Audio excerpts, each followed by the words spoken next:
Hello. Hey, yo. Welcome back. Welcome to our show. Back Tea and Shade. Okay. With Alyssa. And Jay. Yeah. How y'all doing?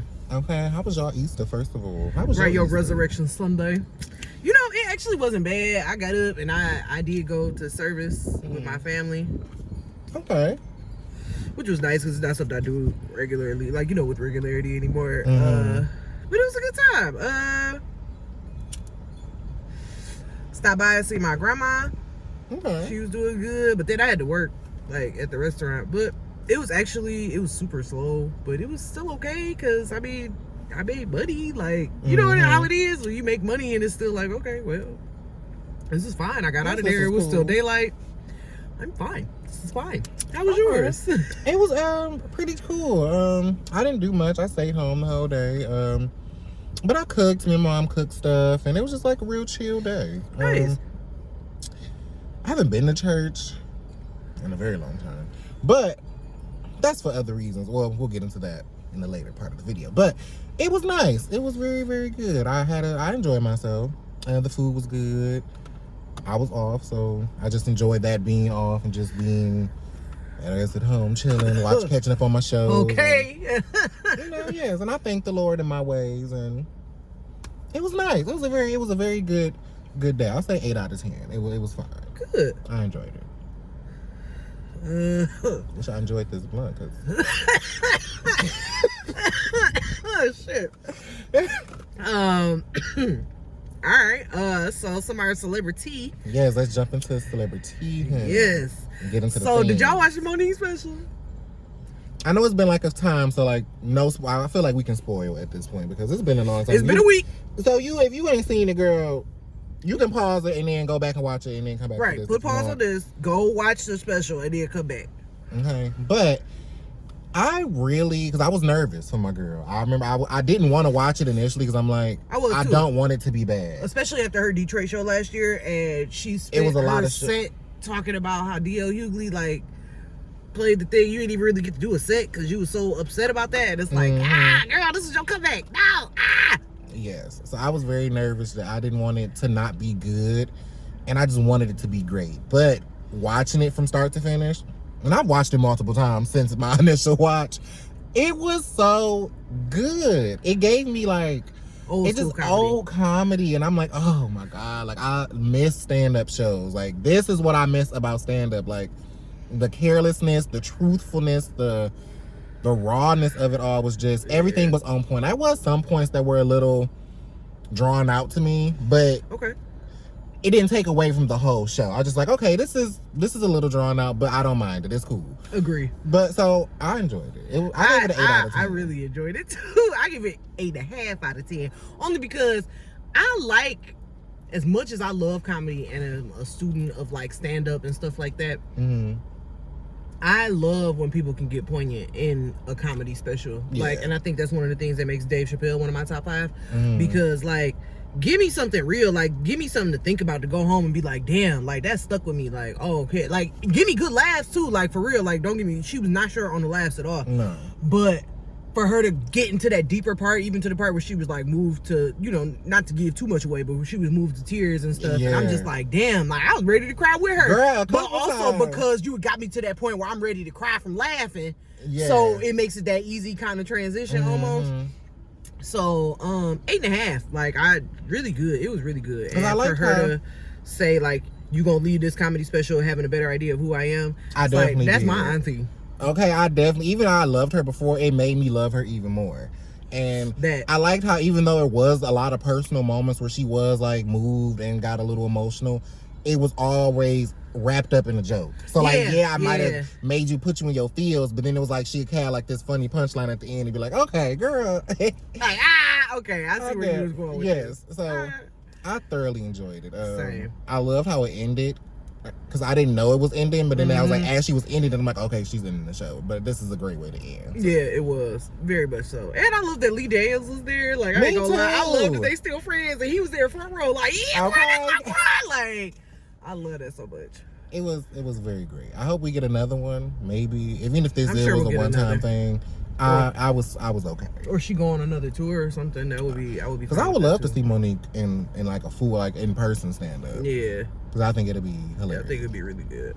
So yes, Monique, you did a great job. I didn't like the backlash from other black people, because it was mostly other black people. I kept seeing that the only critique that they had, or why they didn't like the show, was her being so vulgar in expressing herself. Because she did her curse comedy a lot. has always been that. Though. It's always been her. She's I don't want to say unapologetic, but she just raw in how she talks. She don't sugarcoat how she talks. Richard Pryor was a cussing motherfucker. Bernie Mac was a cussing motherfucker. It's some cussing motherfuckers out here, and if you want to cuss, that's your fucking prerogative. If you are a stand-up, because we know comedian. Monique don't talk like this on a regular basis. So, but I enjoy it in her stand-up because it's like I connect with cussing. I love to hear a cuss word every other word. I don't mind it. But that was most of the thing, was like it was just too many motherfuckers and it was too much. She kept saying the N-word a lot, and I'm like, so y'all, why not y'all mad at a black comic using the N-word as much as the fuck she wants to in a room full of was some mixed race in the crowd, but it was majority black people in the audience. And honestly, I'm gonna put it like this: it's not a day go by that I don't say the word nigga. I ain't gonna lie. Especially when nigga shit is around. You know, but personally, it's my use, and I can call it. You don't have to be black. I can call anybody a nigga. Like anything could be. Nigga don't have a color to me. You know what I'm saying? Could be some nigga but shit. That's my definition of it. So I understand, especially older people who are like, oh, that word is just, it's hurtful, or you know, you live down south and maybe you experienced some type of violent racism attached to that word. I get it. I do get it. But I lean more of the Jeff Johnson definition, where he say like, my nigga, like, is somebody that identifies with my circumstance. Somebody that knows what it's like that I ain't got to explain it. Like if somebody do some old hoe shit, like when niggas be putting their cards down on the desk, and I look at you and be like, no, they didn't. But somebody that's not a nigga or of my experience, or who knows my experience, they wouldn't even catch that. It would be like, what's the problem? I didn't see what the issue was. You know what I'm saying? So I dig on that definition to where that's why I use it and it don't bother me. I mean, I think I follow that same am I idea going to my grandma's house and be like, what up, nigga? Yeah, I'm not doing it. It's very circumstantial, and it's whenever fuck shit is in the room, girl, that nigga crazy. And he ain't even white. I mean, he ain't even black. He could be white, Chaldean, Mexican. It could be a woman. It don't matter, girl. Niggas is crazy. And girl, that nigga is wild because, or maybe that's a thought. Maybe my way of pointing out nigga things is that my way to bring them down to nigga level. Because you're not a nigga, but you're doing nigga like things. So you get the nigga card too.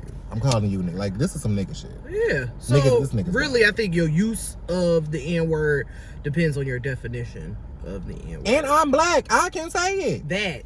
That really be the bottom line. That'd be the bottom line, that we can say it because we black. It's ours. Like, we've taken the word and made it to what the fuck we want to. Now, in really a perfect world, should we have stopped using it once we got free, and we should have never been part of our vocabulary in the first place?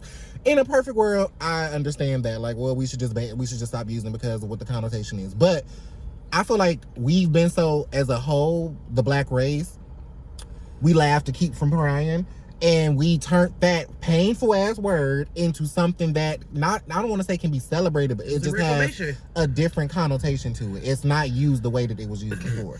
And really, I learned this from a documentary. Nigger, hard R, where it derives from, it's a purposeful mispronunciation of negus. Yes. Which it actually means like royalty or prince or something like that. Something of that caliber. And if they heard, like Europeans heard it referred to like negus, like, oh, like, what the fuck is they saying? Oh, them niggers. Like, you know what I'm saying? It's a purposeful mispronunciation to try to degrade a people. Yeah. So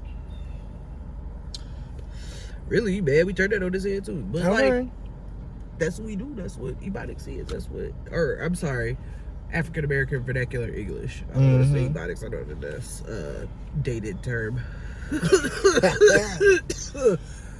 But it's just wild. And I'll be like, I'm real Tammy Roman with it. Like, you can't say it. You Latina. Don't. If it ain't brown, you ain't saying it. But you don't. But Latinos are brown. I feel like Latino people and black people is very closely related to the point where I don't necessarily mind if Latinx, Latino, Hispanic people use the N-word. Personally. I don't know. My mind be real. Because in my mind, I really be wanting to gatekeep a lot of shit that we do as a culture because I feel it. Because everybody should have access. Yes, it'd be almost that because I feel like every other community kind of gatekeeps what the fuck they do, and like if you don't respect it, you can't do it. Like it ain't. And right, like you wouldn't just wear a yarmulke. Okay, like, and if you wasn't down, I don't want to say you gotta live in the ghetto to say nigga, but I mean, if we come from the similar background, I can somewhat give you a pass because like, okay, this is what you were around, you become your surroundings almost, unfortunately, in some situations. So I can be okay in my mind sometimes with like, okay, I guess you did grow up in the projects with me, so Timmy, you can say nigga, I guess. I ain't tripping. No, but it's some stuff that you just grow up and you know not to say. That too. You know what I'm saying? Yeah. Like, as a cisgender heterosexual person, I don't use the F word. I know it's offensive. And I, even though in the gay community, I know that people use it, it's not mine to use. I don't identify as part of that community as anything other than an ally. Like, it's not mine to use. Okay, I can get that. Or like, there's slurs for pretty much every other race or religion, but you know not to use the K word for, you know, certain stuff. You know not to use it's offensive when you say cracker, or like, you know what I'm saying? Like, it's certain stuff that you just kind of know not to say. Yeah.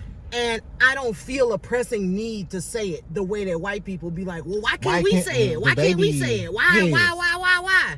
Because I don't say the R word for people who have mental challenges or anything. You know what I'm saying? Like, I don't say that. I remember when that was a thing. You know what I'm saying? And that's the thing. But yeah. So I guess I can agree with that. It's just one of those things where, like, if you ain't part of that community, don't fucking use it. Because if special needs people say it as a joke to you, like, you know what I'm That's saying? y'all business. That's y'all business. But y'all have the right to, because it's, yes, I get it, yes. Because I don't use the F word all the time, but between me and my friends of, like, from the community, my other gay friends, we say it jokingly, but it's always to describe, like, we just be being funny, like, girl, that's some F shit, like, girl, that's just it. We say it in a joking way. You get it. You get it. Those that get it. Just like bitch with women. If I'm talking to my girl and I calling her bitch, let me tell you, okay. Like, you know what I'm saying? I'm giving you the tea. It's the context. You understand the context. But in the other context, if we at somewhere we out to eat and it's just like, oh, okay, well, excuse me, bitch. It's like, excuse what? I know that. Who are you talking to? But because it's not in that context, it's not being used in that way of understanding, that common understanding, don't use it. Them's fighting words. Okay. And I'm on your ass. But movie going. Okay, watch the special if you haven't watched it. Please do. Auntie did good. It's so definitely. We kind of pivoted, but it's fine. It needed to be talked about. It did. So yes, moving on to other pressing news, I guess. I don't understand the Dalai Lama. Yes, the whole Dalai Lama shit. I don't understand what the fuck is really going on with the children in the world. I don't even want to just say America. I don't understand what the issue is with children across the world, where you can't be safe at the schools. You can't be safe at the church. You can't be safe. Children are like at all times. It's just, I'm glad to not be a child right now.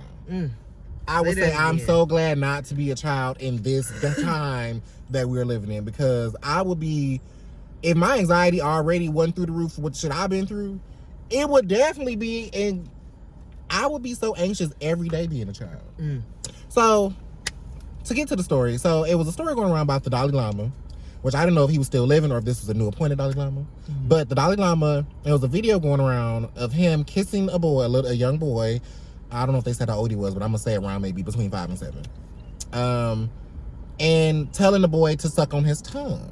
Even just saying that is just that's sick. Very disturbing. You see how my face turned? I'm sorry, my face turned like immediately as soon as you said it. I'm like, I didn't even, because I didn't look at the apology. I didn't read the apology, even though an apology was produced. And it wasn't even from him directly. It was from like the people. It was like a dictated, not read type thing. Yeah. I didn't even care to listen to the apology or read it, because it's like, don't be sorry because you're not sorry. You're sorry that you got caught. You're not sorry for what happened, because this is a norm. Yeah, because normal people don't make fucking jokes like that. That's a weird even thing to like act to do. This because even because I mean, obviously we established neither one of us have children, but in my experiences with my niece and nephew, even if I say something and it's talking about what is happening right there, and the wording comes out wrong, I'd be like, that is not what I meant. I did not mean, I meant going down the stairs, not, okay, I'm sorry. Like, you know what I'm saying? And it, even in that, but you gonna make a joke talking about, oh, you go, like, that. I can't even think of a way that it would be appropriate to make that joke to anyone that was under 18. Because it's not funny. It's not. And it's not cute. The kid not gonna get the humor. You know what I'm saying? So, because I don't know if he told the boy to suck his tongue, or did he make him suck his tongue? Because I didn't like analyze the video a lot. I seen it and just was like discussed it and just kind of like didn't pay it no mind. But it's just like, and I hate that whenever situations like this happen where you get proven facts of either R. Kelly fucking with underage children, it's the Catholic Church or the fucking Dalai Lama or whoever the fuck doing something horrible, horrific, and disturbing with children. It gets talked about, but it doesn't get that much backlash. And I just hate that those are the things that are not being talked about and not being, is nothing being done about it yet, and still you want to try to demonize and make laws that take away drag queens away from children. It's like, why the heck? Or you're not doing anything about gun control, about the niggas who are coming into schools, shooting up elementary schools. You're not doing anything to change laws about that, but yet you're making laws to protect them against drag queens. Say that. And you're not making anything, you're not really protecting them. Say that. In any other aspect of the world, whenever it's brought to light, it's just like, oh, well, sorry that happened, but anyway, these drag queens, we're not, guns are guns, but the drag queens are the problem. They're the ones that we need to be worried about. This is just something small. Right. And I hate that. Like, it is, because children are very much like just the light of the world. Like, I love kids so much. Like, I love them so much in just that way where I just like, I identify with them. Like, kids, I remember what it's like to be a kid, and like, you just legitimately, you just fucking here, and like, people tell you where to go and how to dress and what to do and how to feel and what, you know what I'm saying? And it's just like, damn, well, can I get to say about anything? Like, I get it. I get what it's like to be a kid, and I get what it's like to like have boundless creativity, boundless energy, boundless like, you know, you just don't have no bounds, and I love that about kids so much. That's why they so honest, that's why they fearless, that's why they operate in a certain way that that's why they operate in a certain way that I really feel like people who don't remember what it's like or remember what it's like and can't remember how to figure out how to tap back into that, they be jealous. Low key. Maybe why people hate kids, or why they be trying to do stuff to take their innocence away, or like just kind of like, you know what I'm saying? Like, why? Because in a normal person's mind, you can't do nothing but look at a child and feel protective and just be like, okay, I don't want nothing to happen to you. Because even when I be at the park, I be looking out and making sure all the kids is all right. I run into the street chasing after kids that wasn't mine, just off some, oh my God, little so-and-so almost just ran into the street. Like, I don't play that. Like, and it's weird to me. It's very weird and sad and sick that, like, people can look at children and see anything other than a child. See, you know what I'm saying? Literally look at a child and see a sexual object, see something that's something to be, it's, oh my God, I just. But then not even to give grace or even to be devil's advocate, if you are in a situation, because I don't want to, I guess I can use R. Kelly. I don't where even it was done to you. Like, if that was your world, if that's how you grew up and that was something that was constantly done to you and you don't know the parameter to know that this is something wrong. Right. I can almost understand how you can look at a child and just think that this is something normal to do if that was the world you lived in. That doesn't make it right. I get what you're saying. So in those instances, I can almost be like, they were conditioned to think this was okay. Right. And those people might have a more, like, a bigger capacity to get help. Yeah, like, yes. Because it's only if you, and I don't even want to say you want change, because I don't want to be devil's advocate, because it is it's something that's very wrong and disturbing. But in most cases, I feel like that is the case where people were victims of this for, like, a long, extensive time. And that was all you knew from, like, child to teenager. And then you get in the real world and you have I feel like once you have the knowledge of that this is something wrong and you still make those decisions, then electric chair. But, like, if you grew up in that and then you get into the world and like, oh, this was something wrong, and you get the help, you go to therapy, you go to get worked out, you go to, like, actually, like, work on those issues, it's a difference. I can have forgiveness. Yeah, I can have a little compassion for you in that sense, because you were a victim and this is something that you dealt with for an extensive time in your life. Right. So it's like, yeah, it's just fucked up all the way. It is. It's a weird situation. Leave kids alone. Okay. Leave kids the fuck alone. Like, I just leave them alone. They don't do nothing to nobody. They don't ask to be here. They just be here. And they just be trying to figure it out like the rest of us, except they got a fraction of the experience and a sliver of the freedom. So leave kids the hell alone. Okay. And see something, say something, because that'll make you a part of the problem too.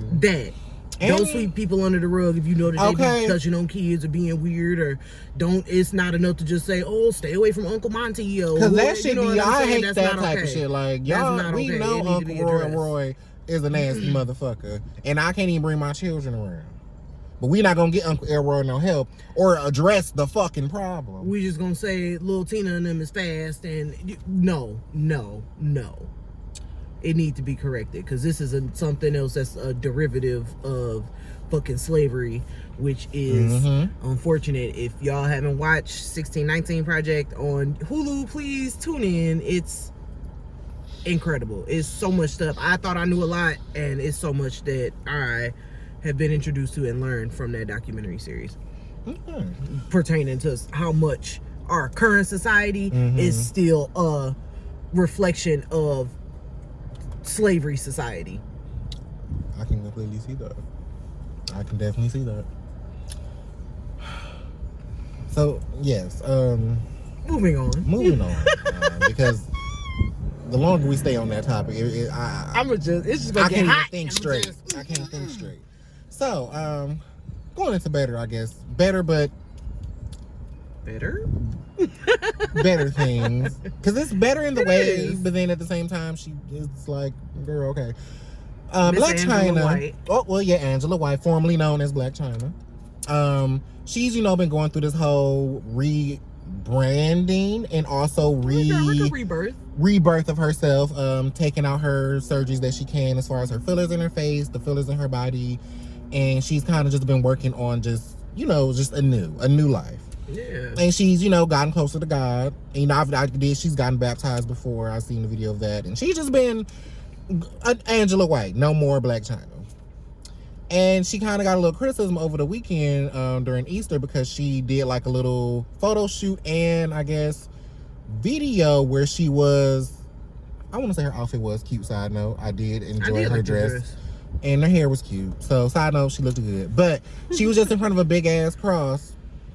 And guess, doing the, I don't want to say theatricals, but doing a theatric presentation of just like, he has risen and this is for resurrection Sunday. Yes. And it was just met with a lot of criticism that she was basically, wow, baby. Whoops. When it knocks you down. We here.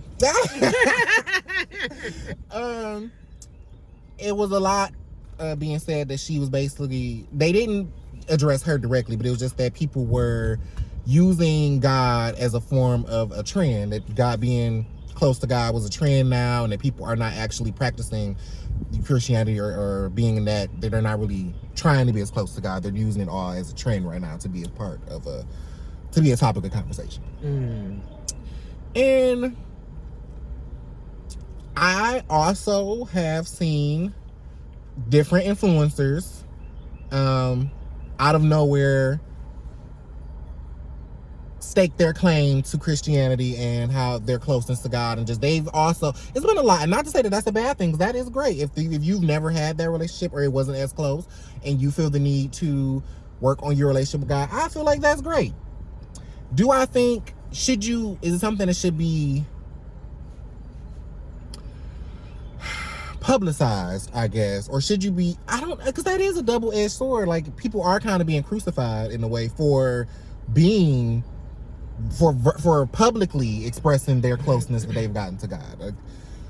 So I feel like, it is almost a double-edged sword, because yes, I am getting close to God and I'm professing that, but you think because I'm professing how closely I'm getting to God that I'm not really being close to God, because I should be doing this in private? Should that be something that I'm just professing to myself? And why am I being met with backlash because I'm publicly saying that I'm professing my claim to Christianity or to God? Okay. Here's how I feel about it, because religion is always one of those things that's kind of like, it's a slippery slope. It is slippery slope. I think that it's everyone's prerogative to express their faith in the way that they see fit. Yeah, and if that's part of her journey to, make posts and, travel to a large cross, or maybe, you know what I'm saying, and make a post about being thankful about the resurrection, I feel like pretty on par for the transition that she's having in her life right now. Which I feel like that's cool. And I feel like a lot of times people do, when they come either return to God after, straying away or whatever, you kind of hit the ground running, so to speak. Like, I put it like this. You remember that episode, the couple episodes, that period of Girlfriends, when after Tony gets saved, when her and Jones trying to repair their friendship, and Tony gets saved, and she just kind of, her personality, she kind of put on a different personality, and it's like, oh, I carry little Jesus on my keychain, and I'm for the Lord, I'm like, it's, and I don't want to say it's like an initiation process. It almost is more like a path that people, I think, need to figure out or go through to realize that that's not what it's all about. Connecting with God is more than, it's more than knowing the Bible verse on command, or, going to church every Sunday, or giving tithes. Like, it's, having a relationship with God is more than that. And it's faith. Is, trusting that things are going to work out the way that God say they're going to work out, or that in a way that you don't even know, but God, you just trust that God got it.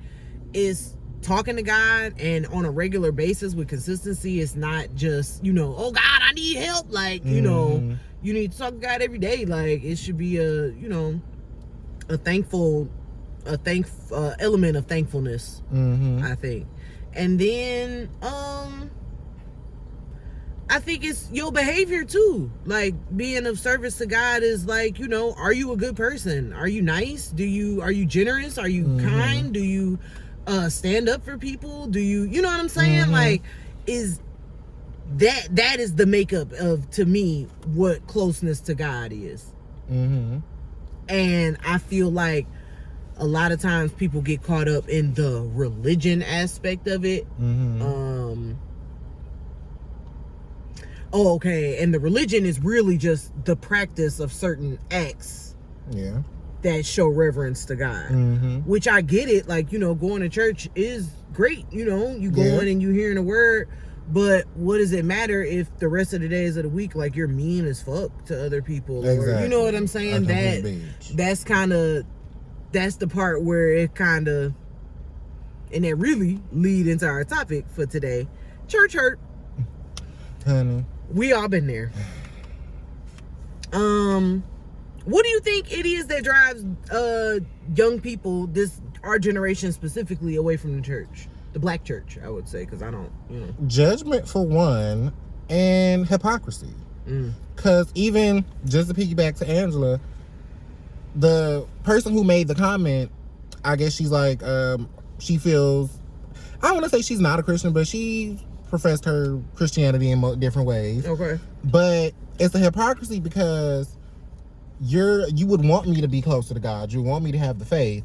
And when I was Blac Chyna, doing all the antics, shaking my ass, whatever the fuck it was, you was in the comments bigging me up, giving me life. But now that I've changed a new leaf and I'm now professing giving my attention and my posts to Christianity and God, you are telling me that I'm almost wrong for that, and you're demonizing me because of what I'm doing.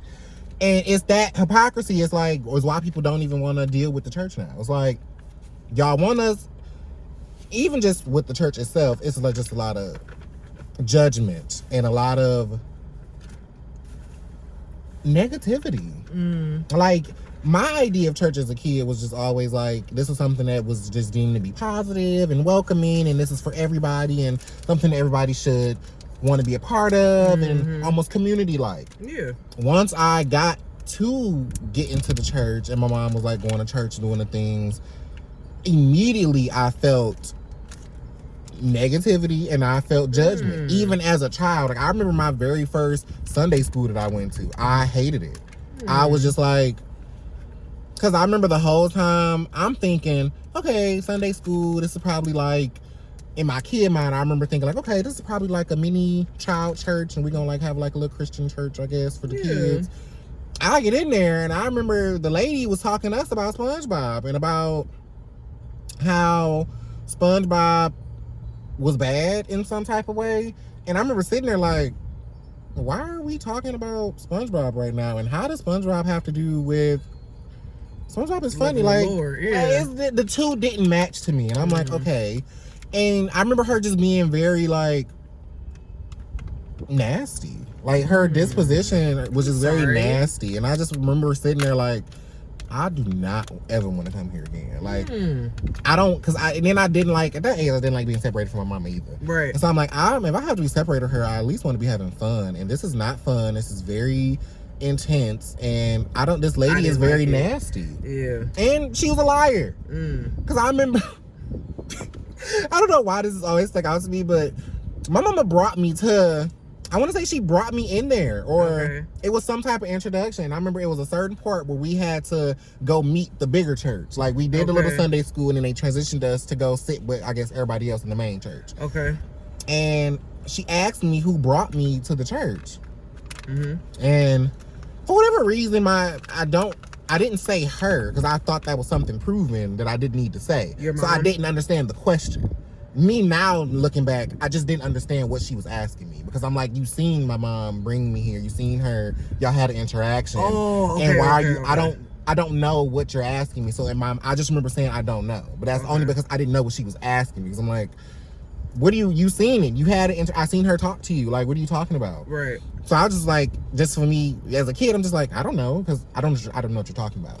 This lady got up in the church, because they did like a roll call for whatever reason. It was like a little roll call of like who these children were in the Sunday school, whatever the hell. Okay. I remember she introduced all of us and just was like, basically made it seem like I was just a wandering child and didn't know who the fuck brought me into the church, and I'm just here.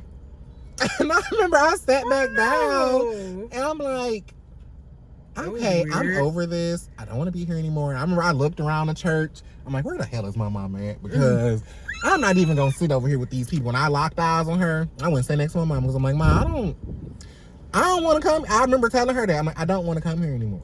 Oh, I'm sorry. And it was very, honey.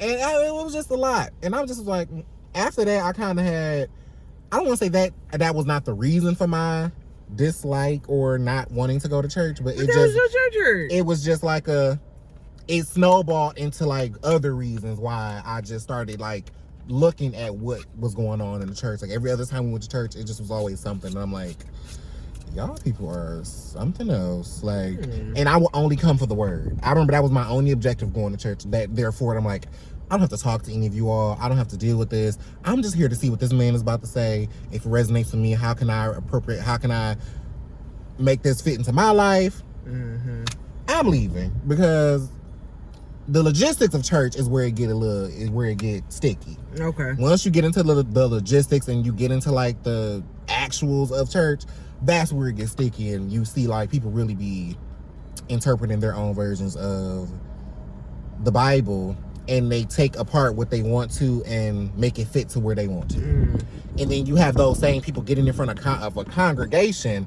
and you're spilling your personal agendas, and you've somehow intermingled them with the Bible to make it seem like this is the word. And like, this is not in the Bible. This is what you're making it fit into your personal values. And for people, and I want to say a bunch of sheep, but that's what to the sheep of the people, the sea of sheep, they're taking what you're saying as law. Because this is what you deemed as to be from the Bible, from the word. This is what you interpreted from the word. And why not trust in you? Why would you lead me wrong? And then you have those people going out and spilling that same hatred that you now put into this congregation to the world. But then now they're saying this is from the will of God. And this is from the will of Jerome. Because this is how Jerome feels. Sorry, you just said that's my daddy name. Don't do that. No shade, daddy. Jerome just one of them names like Tyrone. Like, it's just a nigga name. No, that's so funny. You know what's so funny? I did not realize that until I got older. I'm like, this is one of those names? Yeah. Like, oh my God. Like, I've never heard somebody with this name except for my daddy. And then, it's one of them names. He's a Tyrone. That's so yes, no shade to this. I definitely agree, and I can identify. I'm sorry that hurt you. I feel like mine was more like gradual intensity of hurt over a period of time at one church, and I don't want to like, say the name because I still have family that goes there. But it just,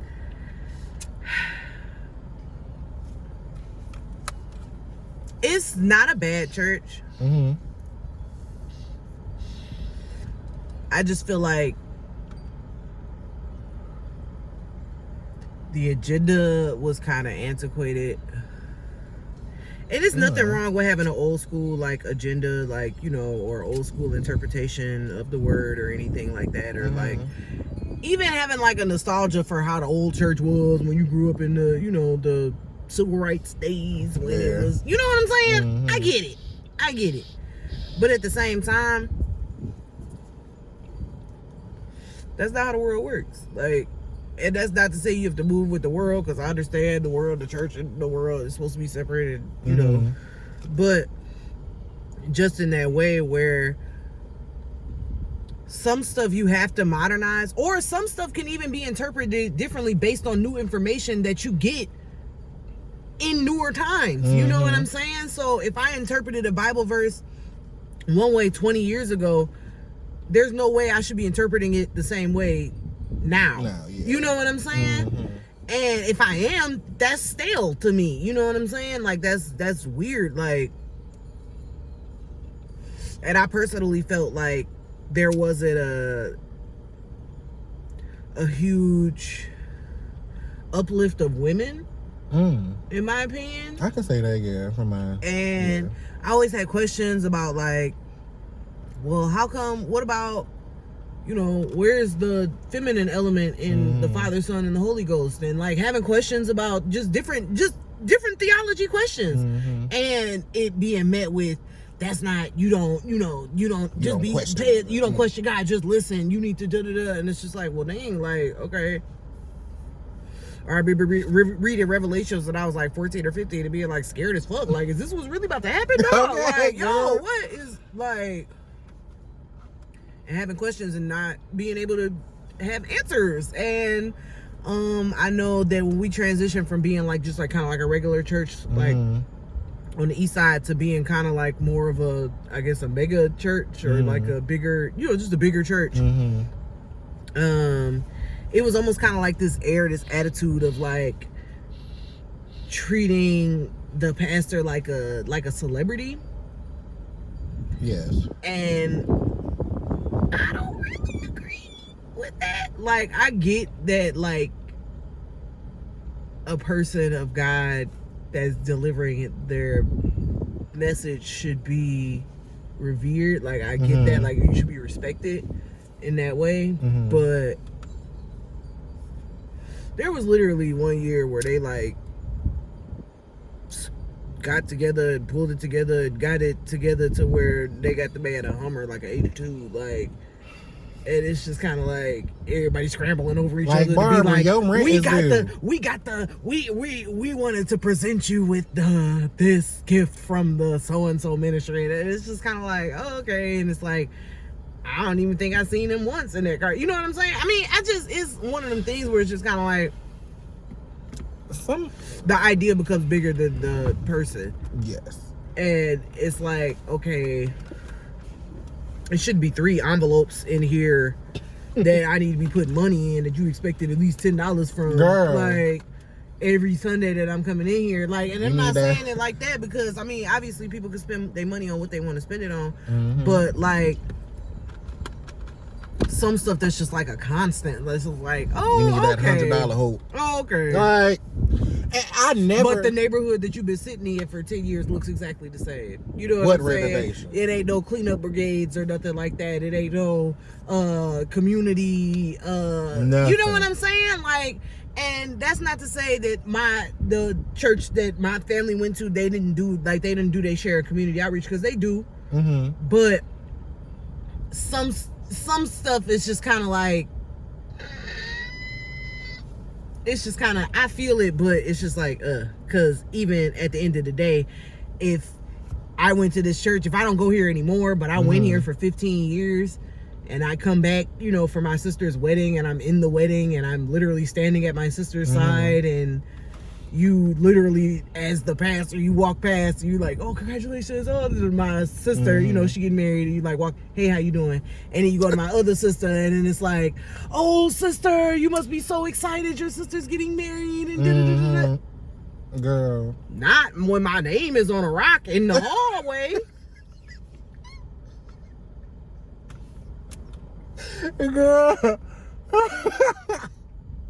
Not when I'm the Skip It champ from 2006. Okay. You know what I mean? I'm just, you know what I'm saying? Like, it's stuff like that that's like, that like rub me the wrong way. Or like, if you always have a discernment about what women can do better and how they can be and where they falling short and all of this or whatever, but like the men's one is like, oh, okay, we gonna do that for 1 week, and then the women's one is like a series, we gonna do it for the next 7 weeks. Like, damn, like, okay, like, I see where this is what y'all agenda really is. Or, you know, you got a gay grandchild and you preaching about how the gays is this and it's all, you know, like, it's like, damn, okay. You want to know the only time I enjoyed the whole time I was at church? I went to a gay church. Oh, wow. I was living in Atlanta at the time, and I'm one of them people, like, I don't actively go to church. I have my own relationship with God, and we do our things, but I don't have to go to the church to either prove my closeness to God or to worship God how I want to. I do that on my own time. But if I'm ever invited to church, I'm not one of the people that's like, oh, I'm never going to church again. If I'm invited, I'll go. Because it's like, church is one of them things, like, it won't be bad. I might not want to be there just because of the people, but the word is the word. So I'm going to go regardless. Yeah. And one of my friends, I don't want to say he was heavily into God, but he just was more into it than I was. And he was like, it's this gay church. And they had went before. Okay. And then they finally invited me. Was like, well, do you want to come? But they knew how I felt about it. So I guess that's why I didn't get invited the first couple times. So I'm like, yeah, I'll come. Like, I have a problem with coming. You invited me, I'll come. Let's see what it is. I was a little skeptical. I'm like, gay church, that's a little oxymoron, but let's see what it will be. And I wanted to go back. I'm like, this was nice. Like, to just be around likeness, to be around people like me, and we've all probably had the same similar experiences. Yeah. And to have this, like, it was just, the energy was just nice. The vibe was nice. The message, don't ask me what the message was, but the message was delivered nicely. And it was what do you call it? The pastor and first husband, I guess. And that dynamic was even interesting to see, because I'm like, so who's the first lady? Technically, would he be the first man? First man, I guess. And I just was like, oh, wow, this is actually nice. And I enjoyed this. It was really nice. That's nice. Yeah. I'm glad that you had that experience. Because I don't definitely want to paint it like it was all bad, because I definitely had great experiences at the church that I grew up in. Like, choir was fun at a point. I did Vacation Bible School, that was fun. We did like the every year they would do like a picnic, a church picnic, and that was always fun. Let me think. It was definitely stuff that I enjoyed. Like, I really enjoyed Sunday school. Like, that's why I felt bad. I felt so bad that you had a horrible experience. I'm so sorry. Because every one of my Sunday school teachers was better than the last one. And it was just like a great time. And I enjoyed that. I came to enjoy that more than I enjoyed actual church. And I would be like, ooh, Sunday school, like, okay. Like, they would really give a message and like break it down to like where we was as kids, or you know what I'm saying? And it's like, okay, well, you know how you just sat down in that chair and just knew it was gonna hold you up? That's faith. You know what I'm saying? It's like, dang, woo, that blew my mind, dang. Or like when you do something and you get your voice to tell you to do something and then you don't do it, and you be like, dang, something told me I should have. That's something, that's God. Like, woo, like, I'm getting some word up in here today. Like, that's really like Sunday school, or they used to call it Hour of Power. And I used to love it. That was probably my best experience there. Okay. I did go to something that I did like. It was some type of church event where, I don't know the name of the church, but it was like, I want to say this is on, I don't know where the hell this church is at, but maybe Redford, maybe. It's a big ass church. And they was having like this teen night or something. And I remember, I went with like a friend, or her mama went, and I went with them. And it was kind of cool. Oh, you talking about Greater World Outreach? It's on the corner. It's so Grand River, not Grand River, with Chicago and Telegraph? Yes. And it was a little teen night that they had. And I can't remember a lot about it, but I do remember that I enjoyed myself. Because I'm like, okay, this is cool. Because I don't remember what we did or what the heck. Well, I don't even know what was going on. But it was like almost like a... You did a lock-in? I have done a lock-in. And that was interesting, but fun as well. I did enjoy that. So there's some stuff I did enjoy, I guess, through the church. That was kind of like, okay, this was nice. This was not heavy. This was cool. Oh. The lock-in was a little... Yeah, the lock-in, nigga used to be tired, okay? And I'm a night owl, but I'd still be like, okay, we need to find somewhere to sneak to go to sleep. And another thing that my church used to do that I really used to enjoy was fun night. Like, instead of Halloween, you would do a fun night. And so they would have like games and carnival stuff, and like they would give you get a big ass bag of candy. It was such a big bag of candy. Oh my God. Like, it was like, I didn't even feel like salty about not trick-or-treating anymore. It was like, okay, well, I guess I'm guaranteed a bag of candy, you know what I'm saying? But it was a good time, man. It was fun. And they, you know, the only thing was you couldn't wear scary costumes. You couldn't wear like bloody costumes, like no horror stuff, like, you know, stuff like that. But you know, it's fun. It's something for the community, for people to come out. Something safe where people gonna be, you know, and they basketball, like, you know, that kind of stuff. So I just wish the black church specifically would be a little bit more, one, inclusive, and one, open to modern techniques. That, and it's just like the church is just very judge. It's just like you deem people for being anything other than in the world of God, but then when those same people come and want to be a part, you judge them for being a part. And it's like, what the hell do you want? What do you want from me at this point? What more do you want from me? Okay. Like, Jesus, like, I'm damned if I do, damned if I don't. I'm here. And it's like, ooh, why the hell? What the hell they doing here? Then now your whole sermon is about, ironically, now your whole sermon is about why gays need to be deemed to hell. And it's like, okay, yeah, I'm gonna go on and hit it because. And another thing that I didn't enjoy, okay, so you know, then there's like an altar call, like, you know, if people want to call to come up and get saved or whatever.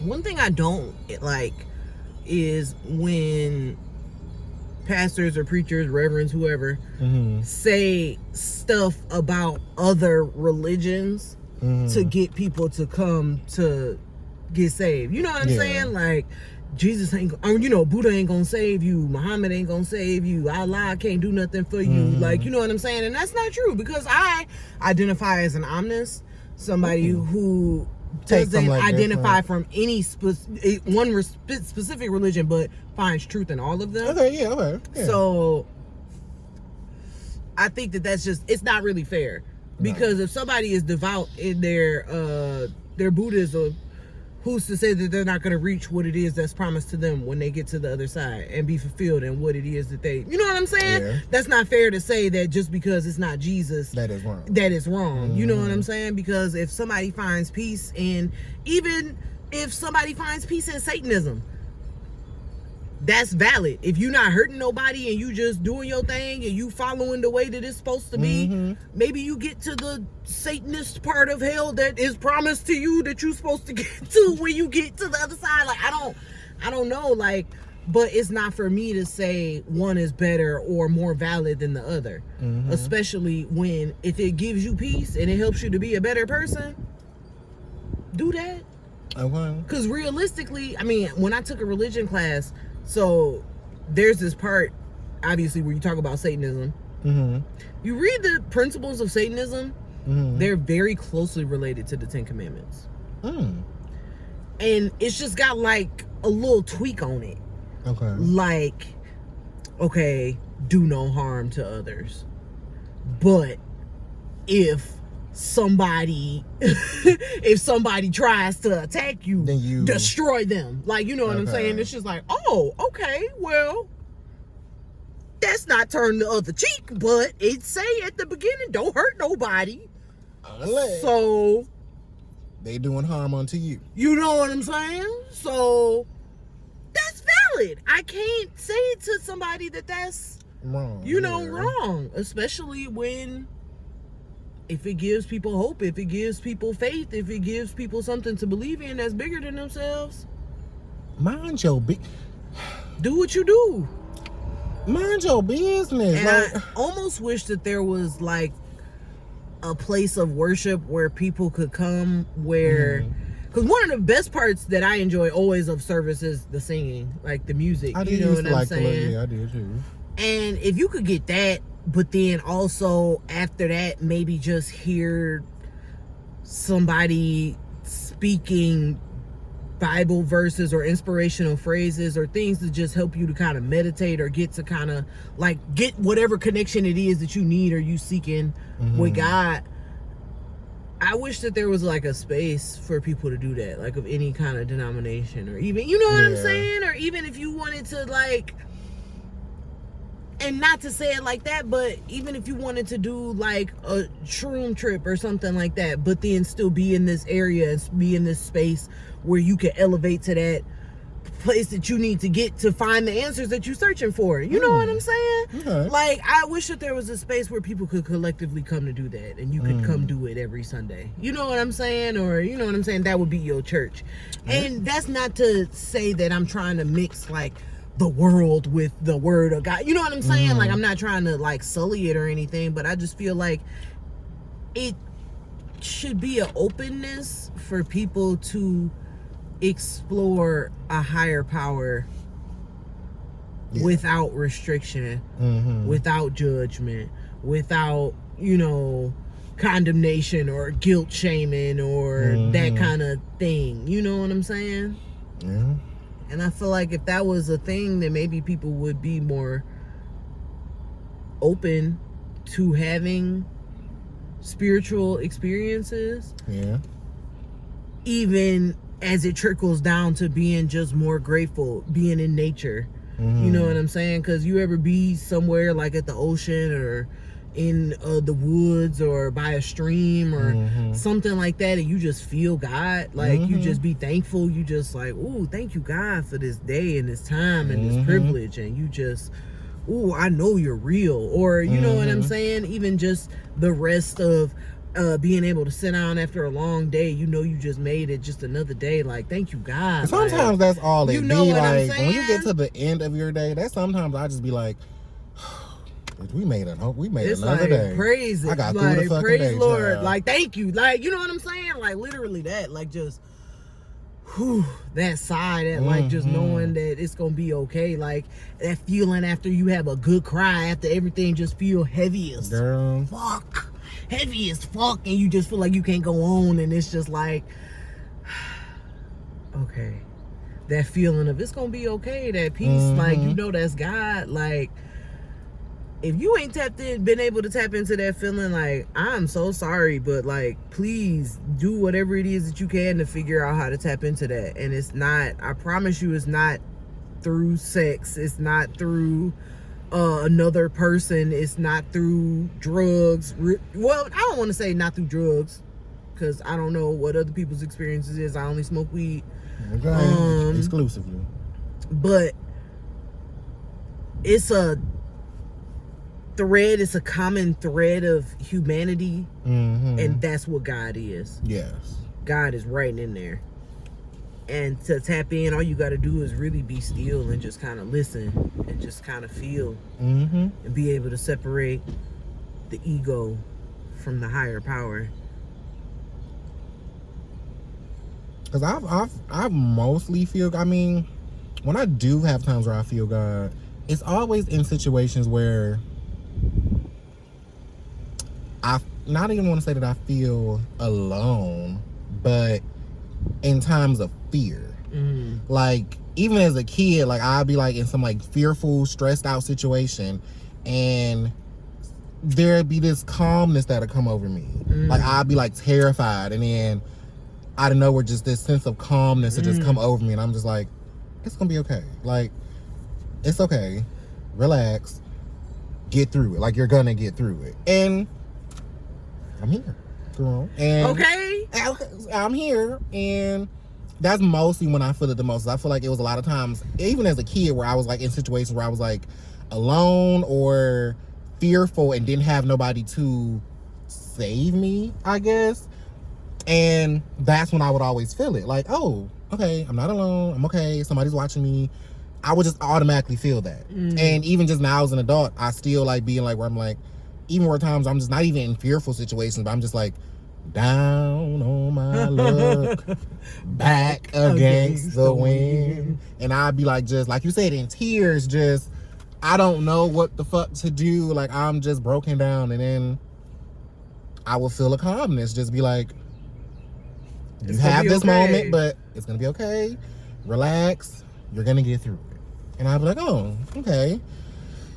That's God, honey. And that's how I always correlated, like, that's God. Like, thank you, God. Like, like, I'm gonna be okay. It's okay. Absolutely. Because, oof, baby.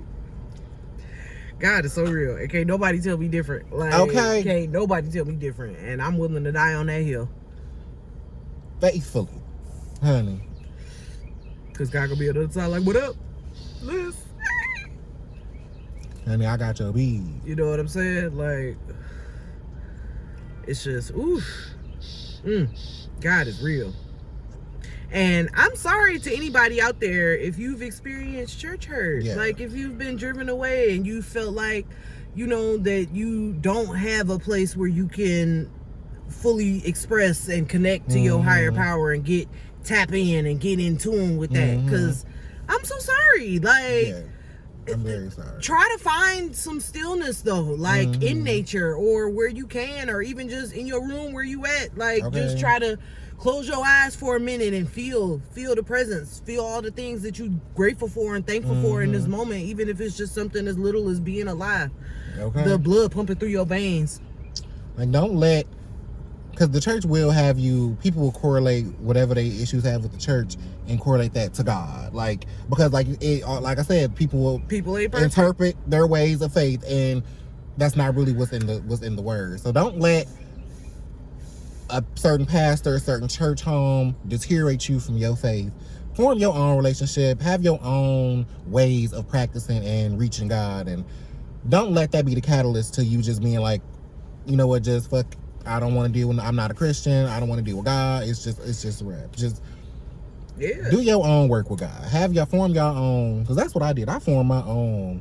We have our own little relationship. And I might not talk to him every day, but I do check-ins. Like, I have like, all right, God, I know I ain't been here in a while, but you know, it's been kind of hectic, but you know, I'm still here, and thank you for getting me through and making things possible. And I always make sure to thank God, because I don't ever want to seem selfish and seem like I'm just taking for granted what has been done and the graces that have been given to me. Yeah. So I feel like even just giving thanks is just, even if that's how you work, how you talk to God, give thanks. Just because every day is not promised, and every situation could have worked out a different way. Yeah. So just find your own way. Find your own way to God, and don't let that deteriorate you away from your own faith and your own relationship with the high power. Absolutely. And be open to going to other churches and other experiences. Yeah. And, you know, don't let it deter you. One bad church ain't all bad. It ain't all bad. Ain't all churches. You know what I'm saying? So be open to other experiences. Be open to, like you said, once you have that personal relationship, you can go to other places and just extract what it is that you need to extract and be like, wow, I needed to hear that. That was a good message I needed, and I can apply that to work. I can apply that to my everyday life. Like, oh, you know what? Yes, thank you, Pastor so-and-so, Reverend such and such. Like, you got me together. Or even if you go to, you know, you just be open to different religious experiences. Go to a mosque, go to a temple, go to a synagogue. You know what I'm saying? You never know what might click with you and what might be the thing that makes sense for you. Yeah. Who knows? You know? Go to a smoking yoga. I don't know. And also Christians, well, I don't want to say Christians, but I just stop deeming how people choose to worship. That. Because even though I'm not a person that's like, you experiencing me probably wouldn't know that I was a Christian because I don't actively profess my faith, but I don't deem people who do. If that's your way of connecting to God, that's how you worship. If you have to constantly talk about it or constantly have to, whatever you need to do, I don't judge nobody for how they choose to worship. Even though that's not how I do it, I'm not gonna be like, girl, why you always praying? Or girl, why is you always talking about God? Like, if that's what you need to do that. Have that, girl. Like, girl. But let other people have their stuff too. Exactly. And respect people's boundaries. Because if I tell you that I'm an atheist and that is my faith, let me live in that. Okay. And don't every time you see me be like, try to push this God is down why my Jesus is the way. You know what I'm saying? Because that's not fair. And it's not respecting my beliefs. You know? At the end of the day. So, you know, live and let live, man. God don't let church hurt you. Okay. Or make you hurt others. That part. And I feel like that's a good note to wrap it on. Yeah. This was a very good conversation. It was. I loved I it. feel like I got a lot off my chest. And same. Okay. And I feel good. I feel it. I feel the spirit in Okay. here. Okay. Well, thank y'all for tuning in to Yes. another episode of Truth And Shay. with Alyssa. And Jay. Until next time, truth lovers Okay. and shade seekers. Y'all live light and be light. Okay.